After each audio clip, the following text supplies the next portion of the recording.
Hey guys, it's Ashley Tucker. I'm back today with another card video.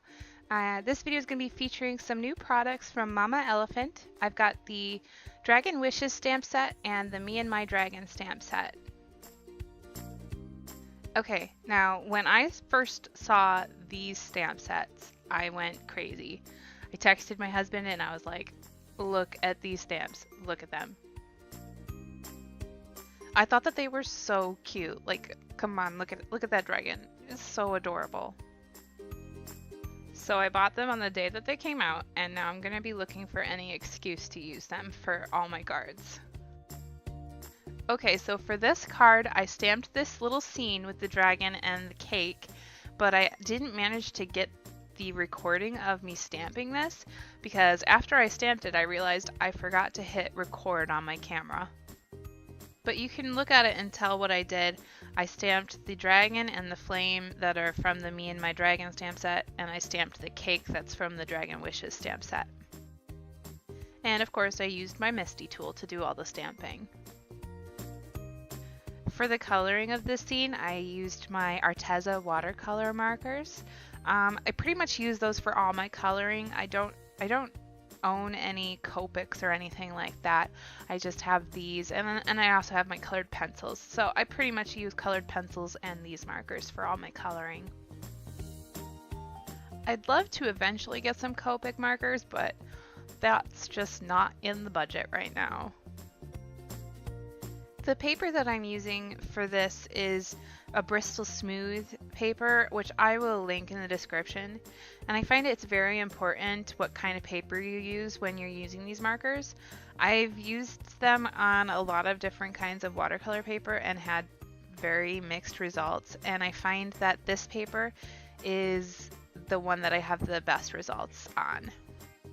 Another thing that I've found with these markers is that it's better to use your water to do your blending sooner rather than later. So instead of coloring in like the whole image and then using my water to blend it, I'm doing small parts at a time because I find that if it dries, it's a lot harder to blend it and move it around with your water. So now I'm just going to turn up the music and let you enjoy the coloring.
this point in the card, I didn't know where it was going. I didn't know what I was going to use this for. I kind of just wanted to use it.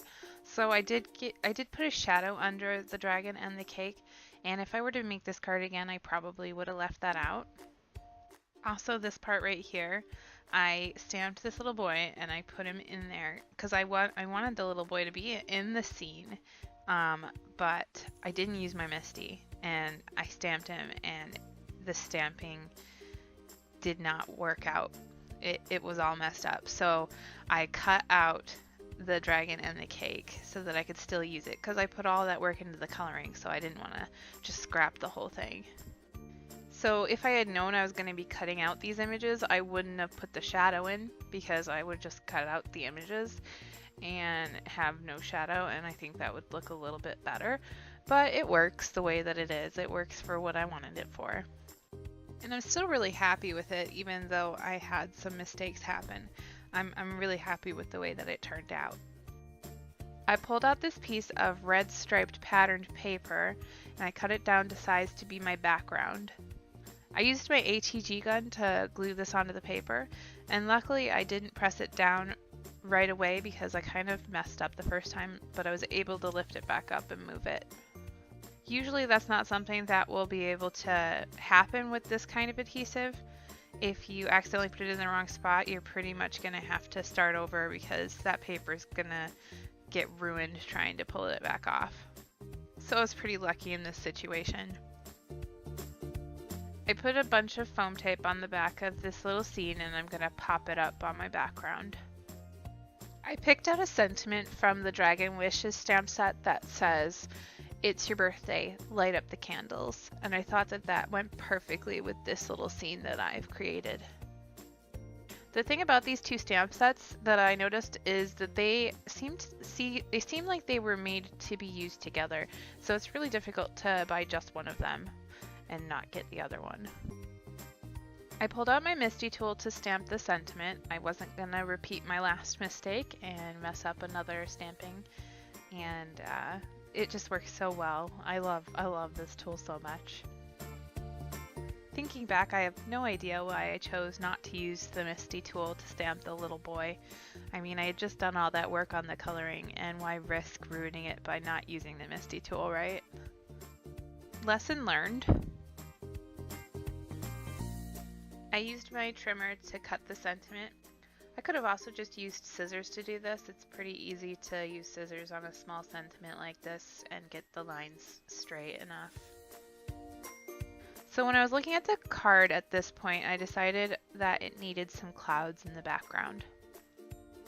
I used my Big Shot and this itty bitty little cloud from the Hero Arts Nesting Clouds Infinity die set, and I cut out a bunch of those little clouds.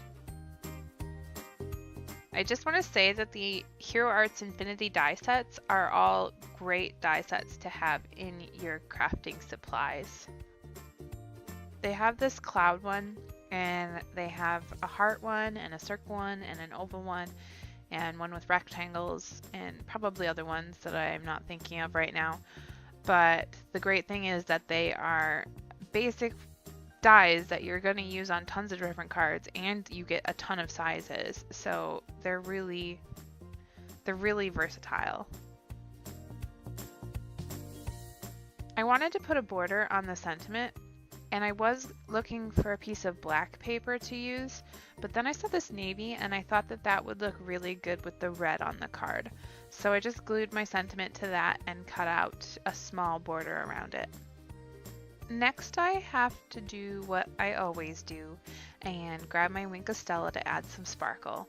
So I just put some of that on each of the 3 clouds in the sky and on the clouds under the cake.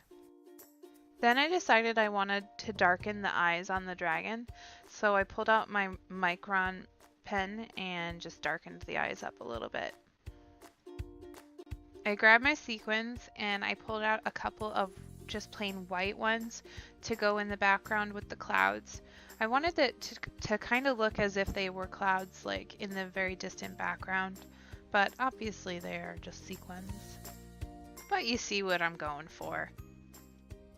I used my Tombow glue to glue these down, Now, if you have Ranger Multimedia Matte, I would recommend using that instead of a Tombow glue because it does dry matte and you won't see any of the glue after it dries. But with the Tombow glue, if any of it leaks out to the side, it doesn't dry matte, so it'll kind of dry shiny and you'll see it. But I don't have any of that glue, so this is what I had to do. As a final touch, I took out one of my Stampin' Up markers and went around the border with some dashed lines. Now, I'm pretty sure the marker that I used here is one of their retired colors, so you can no longer get it, but you could just use any fine-tipped blue marker. And that's going to be my finished card for today. If you liked this video, please leave a comment below and tell me what you think. I love to hear from you. Also, if you'd like to see my future videos, go ahead and hit the subscribe button.